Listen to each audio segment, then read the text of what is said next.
Hutan tropis Indonesia yang menyumbang 10% dari hutan dunia menjadi sumber kehidupan kita.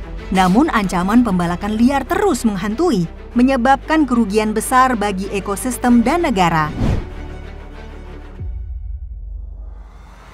Acara pembukaan pelatihan terpadu tentang peningkatan kapasitas aparat penegak hukum dalam penanganan kasus pembalakan liar di Indonesia yang dilaksanakan pada hari Senin, tanggal 9 Desember 2024 dimulai.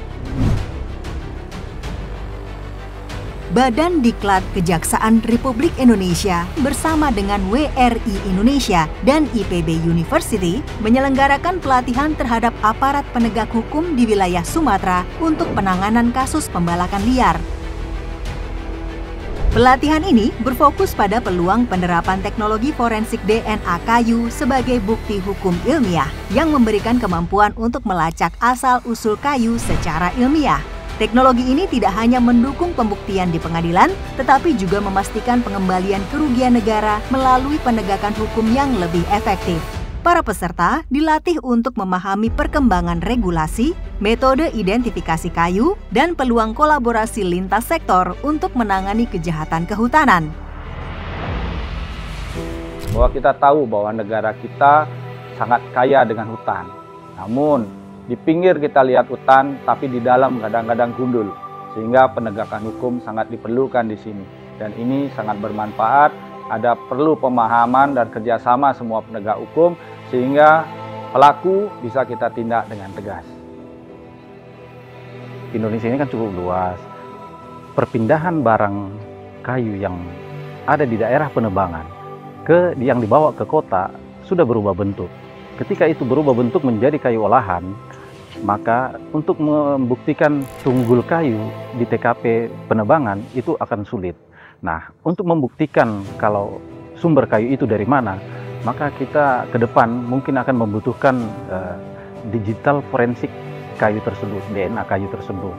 Sehingga terkait ilmu forensik DNA kayu akan dibutuhkan ke depan terkait dengan pembuktian asal-usul kayu tersebut. Salah satunya adalah portability dari peralatan ya.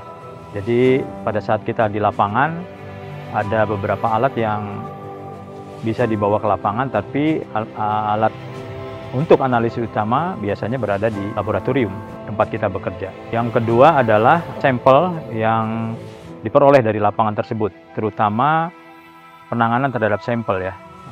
Kita perlu lakukan penanganan tertentu terhadap sampel kayu yang dijadikan barang bukti gitu. Kami berharap melalui pelatihan ini penegak hukum terutama di bidang lingkungan dapat mengetahui dan mengaplikasikan berbagai teknologi DNA dan forensik kayu untuk penanggulangan pembalakan liar di Indonesia.